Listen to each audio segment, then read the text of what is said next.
Taurus, ang reading na to ay para sa iyo today. Okay. January 20, 2026 sa mga Taurus. Paparating sa iyo na mga message para to sa inyong sarili. Para to sa inyong sarili, guys, ang unang message. Para mismo sa inyong sarili. Okay, Taurus. This is for you. Yan natin. Nandito ang justice is coming. Okay, Taurus, ano ba tong pinaglalaban mo? Bakit justice is coming sa'yo? Okay. Huwag niyong maisip-isipan na gumanti sa mga taong nanakit sa inyo, guys. Justice is coming. Hintayin niyo na lang ang balik nun galing kay God. Okay, sa mga maaaring nanakit sa inyo o maaaring nagbigay ng sama ng kalooban nyo. Okay? Is, may mangyayaring maganda sa inyong buhay. Guys, justice is coming sa'yo. Maaaring literal din na mayroon kayong pinaglalaban sa court. Ilan sa inyo? Tingnan natin ang inyong message, guys. Okay. Andito ang feather. Think first before you judge.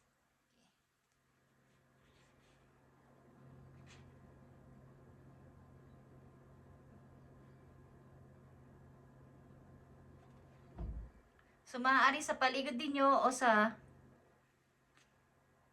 circle of friends ninyo, guys, sa mga Taurus ay may mga gumagawa ng hindi maganda.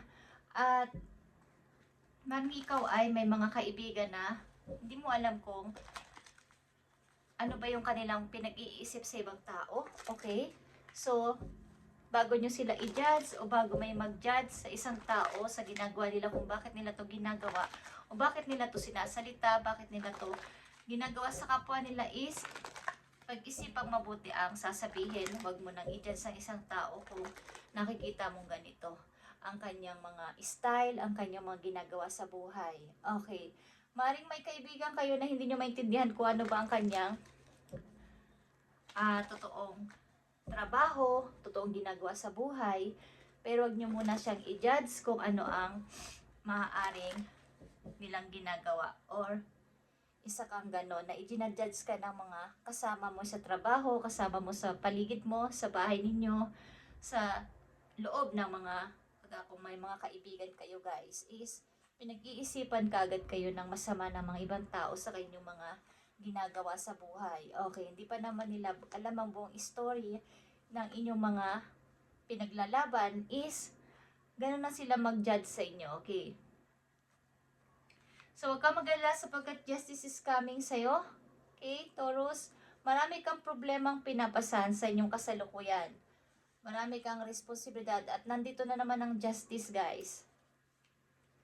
Okay. Huwag kang mag-alala, justice is coming sa'yo. Ano man tong pinaglalaban mo is maaring paparating na ang magiging award mo dito. Ikaw yung mananalo, ikaw yung magwawagi sa pinaglalaban mo na to. Okay, kung ito man ang literal na nasa court kayo o meron kayong usapin sa barangay o sa mga sa city hall, kung ano-ano, is sa'yo mapupunta yung favor. Ikaw ang papaniwalaan at ikaw yung mananalo. Okay, tingnan natin itong feather. Think first before you judge. Andito yung success. Okay, victory and success ito, guys. Ito ay 6 of Wands. Sabi ko sa inyo, kayo yung magwawagi dito. Kumbaga sa mga lumalapad sa mga patimpalak, sa mga pagkanta, ganyan, o sa mga beauty contest, ikaw yung tatanghaling panalo. Ikaw yung idolin nila. Ikaw yung mananalo dito. Bagamat ang mga supporters mo ay kukunti lang, mga naniniwalang tao sa'yo, is maaring may mga nagja-judge talaga sa'yo, mga tao sa paligid, is meron naman. Merong mga sumusuporta sa'yo, mga gusto sa buhay.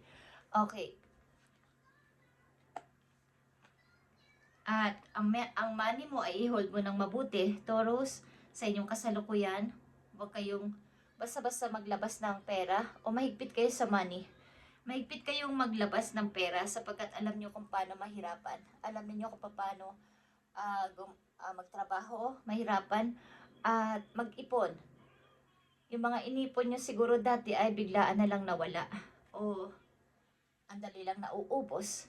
So, sa sitwasyon nyo sa ngayon, maaaring hinihigpitan nyo ng hawak nyo sa money nyo. Hindi nyo basta-basta ipinahihiram o pinamimigay. Okay. Maaaring nakahold itong mabuti. Andito yung Page of Wands, guys. Marami kasi kayong gustong gawin sa buhay. Maaaring kayo ay bata pa sa mga Taurus na nandito. But napakalaki ng responsibilidad sa buhay. Marami kayong tinatrabaho, marami kayong problema, marami kayong sinusuportahan. Okay. Maaring kayo ay may gustong tao na gusto nyo makasama sa habang buhay. Gusto ninyong makapiling habang buhay, gusto nyo makasama sa bahay, bumili ng bahay, lumipat sa bagong bahay, kasama ng mga bata. Okay. Meron kayo ganito pero ito ay parang something dream para sa inyo. Okay. Pangarap na sana someday matupad ito para sa akin. Okay, Taurus. Kailangan niyo maghigpit ng paglabas ng inyong money, guys. Maaaring sa paligid niyo pinag-iisipan kayo ng masama ng mga tao, but huwag kayong mag-worry sapagkat justice is coming sa'yo. Ikaw naman ang papaniwalaan at ikaw ang bibigyan ng favor dito. Kung ano man tong pinaglalaban ninyo. Maaaring may nagchichismis sa'yo mga kaibigan mo, o may naninira, o may gustong manira sa'yo mga kaibigan mo dito. Mukhang ilan sa inyo may alam sa kung ano man ang ginagawa na parang something yung mga hindi naman hininiwala ang iba doon sa mga ritual. Okay? Ilan sa mga Taurus is may alam sa mga ganun, paggagamot, something healer, is ang iba ay nagja-judge agad sa inyong mga ginagawa sa buhay. Okay, Taurus, tingnan natin ang inyong message pa na paparating bukod dito sa inyong sitwasyon sa kasalukuyan. Okay, guys. The Hermit is here. Ito ay Virgo energy. Andito yung inyong, hindi ko alam kung kayo ay nagkaroon ng spiritual awakening sa mga nangyari sa buhay ninyo. Andito yung pagtingin sa, ano yung purpose ko sa buhay. Yung malalim na pag-iisip about sa pamumuhay dito sa mundo. Okay? Maaaring sa dami ng inyong naranasan at sa madami ng mga na-encounter yung tao na kayo ay dinajudge o kayo ay pinaparatangan ng kung ano-ano, meron kayo na pagtanto na kailangan ko silang hiwalayan. Okay? Ang ilan sa inyo ay namulat na kailangan kong palakasin pa o patatagin pa yung pananampalataya ko kay God. Okay. Taurus, tingnan natin ang paparating na mga message po yun. Something na kayo ay may tutuklasin pa sa inyong buhay na mga iba't ibang gagawin sa trabaho ito. Maaring may mga kikreate pa kayong idea, bagong idea na may alam pala ako sa ganito. Meron pala akong alam sa, halimbawa yung pagpipaint, something na pag-mimekaniko, something na pag-kukumpuni ng kung ano-ano. May kinalaman sa parang pagkukumpuni. Okay. Pagbuo ng isang bagay. Yung nagsisimula ka sa pagpaplan pa lang tapos binubuo mo. Okay? Yung isang, yung paggawa ng table, halimbawa lang yung guys, okay? Sa umpisa is mahirap pero pinag-iisipan mo kung gagawa ka pa ng mga bagong bukod sa ginagawa mong trabaho is nag-iisip ka pa ng mga bagay-bagay na gusto mong mapaglibangan pa sa buhay na may kinalaman sa papaunlad sa inyong money. Okay, yun ang ibig ko sabihin. At nandito din ang the lovers. Maaring ikaw ay may lovers o meron kayong kasintahan talaga o meron kayong gustong person na sinasabi ko sa inyo na gusto nyo makasama habang buhay with your child or your children. Okay, na mahal na mahal mo. Okay, nagmamahalan kayong dalawa. At andito yung humaling. Okay. Something nagkakaroon din ng confidence sa inyong relasyon, guys. Maaring hindi ko alam kung dumadating yung time na kayo ay mayroong mga away o mayroong kayong mga hindi pagkakaintindihan ng iyong karelasyon dito. Okay. Maaring kayo magkalayo, Taurus, ng iyong karelasyon at hindi kayo nagkakaintindihan sa anumang bagay.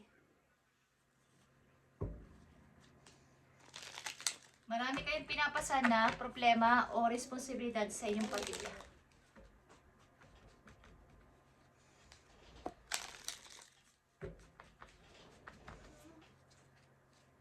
Tingnan natin ang mga messages pa po yun na paparating or dapat ninyong malaman o tandaan. Sa bawat susunod na araw, Taurus, tumanay sa pag-ibig or tingnan natin tong lovers, guys. Okay. Titignan muna natin tong lovers. Yeah. Andito ang strength sa lovers at Four of Pentacles and the Hermit. Okay. Nandito yung ups and down na inyong pagmamahalan sa isa't isa. Pero ito ay strong bond. Okay, at gusto nyong mabuo talaga ang inyong, ito ay harapan. Gusto nyong mabuo ang magandang samahan o magandang pagbuo sa isang pamilya. Maaaring kayo nagtitipid sa money because may pangarap nga kayo magkasama ng person na to, guys, sa inyong future. Gusto nyong makasama ang tao na to bumuo ng bagong pamilya with him or with her. Okay. Dapat din yung tandaan, Taurus, o malaman. Maring nag-iipon kayo ng money at tinitipid nyo ang inyong pera sapagkat may pangarap nga kayo na makabuo ng masaya at magandang pamilya sa near future. Mga dapat yung malaman, nandito ang lovers, again, and Two of Swords, and Six of Pentacles. Okay, guys. Bagamat nito nga kayo sa relasyon, guys, may pagkakataon na naguguluhan kayo, nag-overtake dito sa relasyon na to. At parang ups and down. Okay. Away bati, and nagkakaroon ng hindi pagkakaintindihan, pero andito pa rin yung pagpapatawanan sa isa't isa ng inyong lovers. Okay. Meron kayong hindi pagkakaintindihan, but dumadating yung time na nagkakaayos din naman kaagad kayo ng iyong kasintahan. Okay. Taurus, ito ay yung message today at maaring gusto nyo mag-create pa ng ibang mapagkakalibangan o pagkakakitaan maliban sa inyong tinatrabaho sa ngayon. At gusto nyo bumuo ng masayang pamilya in the near future. At maaaring may mga taong humusga sa inyong kakayanang gawin sa buhay, mga ginagawa nyo sa buhay, mga routine nyo sa buhay, is may mga panghusga. Aliman dito, ikaw ang hinuhusgahan o may nanghuhusga, may hinuhusgahan kang tao. Okay, but justice is coming. Kung ito ang nangyaranasan mo sa ngayon at ikaw ay hindi pinapaniwalaan ng mga tao, kahit man anumang yung pananaw at prinsipyo yung pinaglalaban mo, is ikaw naman yung bibigyan ng favor dito. At huwag mong isipin na gumanti. Okay, Taurus, thank you and God bless.